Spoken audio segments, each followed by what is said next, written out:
Ito, mababasa nyo ba?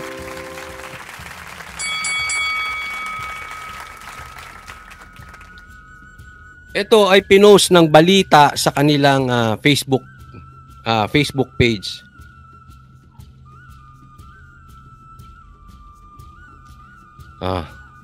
Basahin natin. Tinawag ni dating Senador Antonio Trillanes IV si Vice President Sara Duterte na crazy woman. Wow, ang kapal ng mukha mo. Ang kapal mo. Trillanes, ikaw pa nagsasabing crazy woman? Hello? Sige nga. Sino ba mukhang ulol dito? Si Sara o si Trillanes? Kayo na po magsabi. Lagay nyo dyan sa comment section. Kayong mga manunood ng replay, lagay nyo dito. Sino bang mas mukhang crazy? O sino ba ang crazy? Si Sara? Si BP Sara ito o si Trillanes? Sino ba ulol dito sa dalawang ito? Ang kapal na mukha mo, Trillanes, para magsalita pa ng ganyan?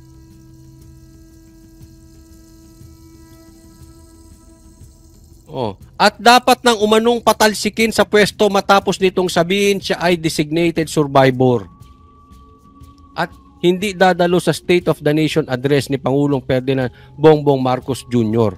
Sip-sip! Binuo nyo pa talaga pangalan na hindi nyo nila nga ilagay dyan na lang na Bonget. Alam na natin kung sino yun si Bonget.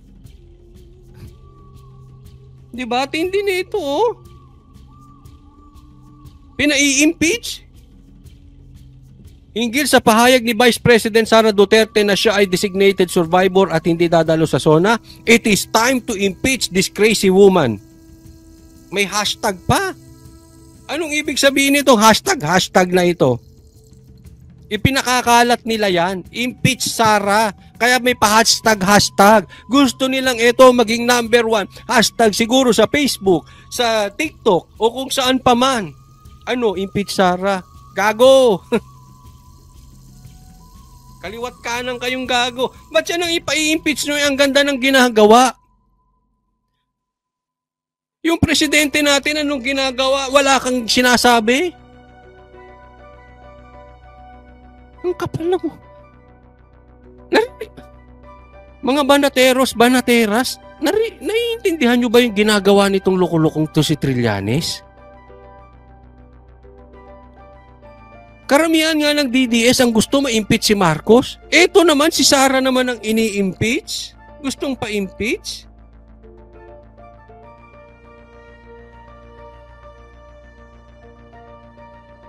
Ano bang nakain ito si Mr. Demanda? Ikaw ba talaga ay nilikha ng Diyos para maging asong ulol na tagatahol ng mga Marcos at ikaw ay talaga maging Judas ng Duterte? Ikaw ba, yan na lang ba talaga papel mo sa buhay? Na maging kontrabida ng mga Duterte? Ako'y nagtatanong lang. Ikaw ba yan ang kasayahan mo sa buhay? Yung parang demonyo ng Duterte? Yung maging kontrabida ng Duterte? Tingnan mo, wala tong ginawa. Hindi demanda si PRRD, si Sara, pati SMNI, Angkor. Si MJ Mondejar, si Admar, si Attorney Roque, si Banat Bay. Na ito naman binabanatan si Sara, impeach Sara. Ay, pambihira. Ang masakit nito, ginagawang hero to ng dilawan. Panay pa interview dito ng mga dilawang tae. Ganyan na po kababaw na talagang wala ng kasensense ang dilaw. It's about time na ilibing na natin, hindi sakta na, it means ilibig na natin ang kanilang political career. Wala na talagang saysay ang dilaw. I mean, tingnan nyo ang lineup ng dilaw. Trillanes, De Lima, Lenny, Kiko. Ay, sus. Anong naiaambag niyan sa bansang Pilipinas?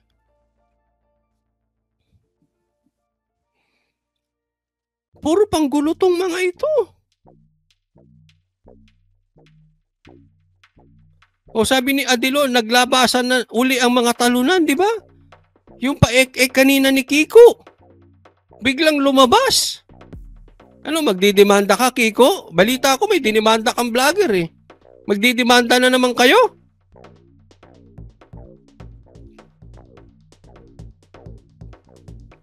Naglalabasan na itong mga dilawang tae. Hindi, pasensya na po bakit tayo ang tawag kasi ano na, inidoro sila, di ba? Ano ba yung tawag sa kanila? Ocho Inodoro? Diretso Inodoro, di ba? Talo lahat. Kasi eto na naman, mag-e-election na naman, kumakahul ka na naman, Trillanes. Si Kiko, pinaiiral yung kabaduyan. Si De Lima, kasi sip-sip kay Marcos. Wala na ba talagang gagawing matino itong dilaw? Ilang taon na kayong nakaupo? Ilang Aquino na nakaupo? Wala namang nagawang mabuti sa bansa. Kasi ito na naman kayo, Bam Aquino, tatakbo na naman daw. Maiingay na naman tong dilaw. Wala na.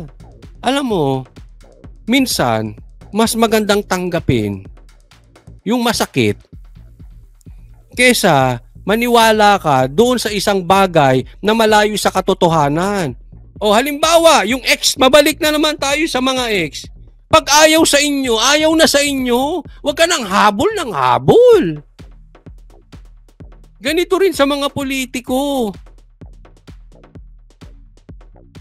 Pag ayaw na sa inyo ng taong bayan, huwag na kayong habol ng habol. Kasi kang habol kayo ng habol, gagawa kayo ng mga pa-effect na parang pang circus. Parang pang clown. So, akala nyo wala kayong naapektuhan, nagugulo nyo lang ang bansang Pilipinas. Yan ang totoo niyan. Oh, mag-e-election na naman, lulutang na naman kayo. Hindi nyo tanggapin na ayaw na sa inyo ng Pilipino. O, pag ayaw sa inyo, di ano? Magsisirkus na naman to si Trillanes. Ang daming naabala. Lisel Mabi, maraming salamat po. Thank you. Kahit Barangay Tanod, walang boboto kay Trililing. Correct, Lisel Mabi. Thank you po. Totoo yan. Hindi mananalo to sa Caloocan. Kaya nag-iingay ito, gusto maging mayor eh. Ano to, fame whore? Gusto lagi nasa balita.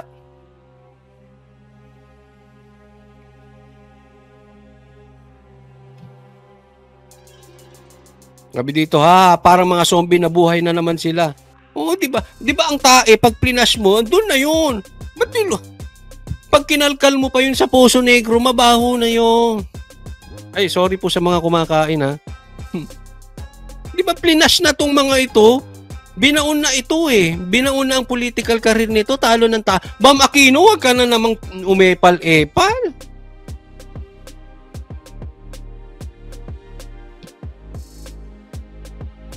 Ocho diretso, malabo na kayong manalo. Alam mo, ikaw Trillanes, ikaw ay parang umaasa doon sa ex na ayaw na sa'yo. Umaasa pa to. Umaasa pa na maging relevant siya.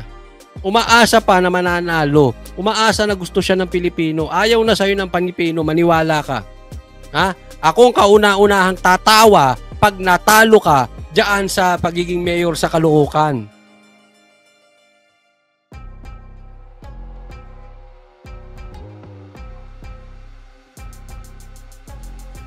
Matindi talaga itong mga ito. Hindi matanggap ang ano. Pag ayaw na, wag habol ng habol. Para kayong mga tanga. Pag habol kayo ng habol.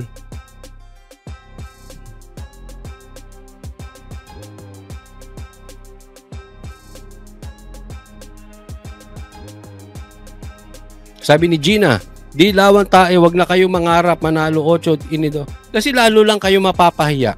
Tatakbo na naman kayo. Tapos talo na naman kayong lahat.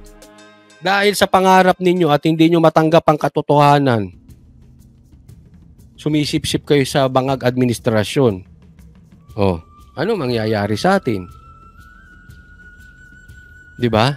Puro na lang tayo pamumulitika. Wala na tayo sa katotohanan.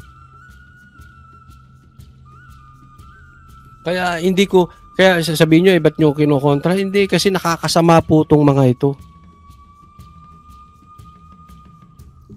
Sa katunayan, nakakasama. Tigil mo na yung pangarap mo, Trillanes, ha? Impeach pa. Ang layo nito sa katotohanan. Para mong sinabi, bukas hindi sisikat ang araw.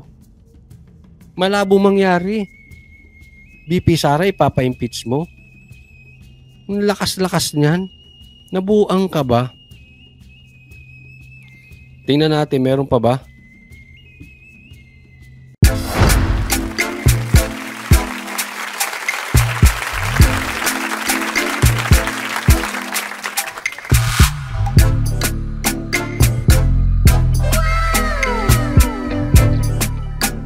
The next performance will start momentarily.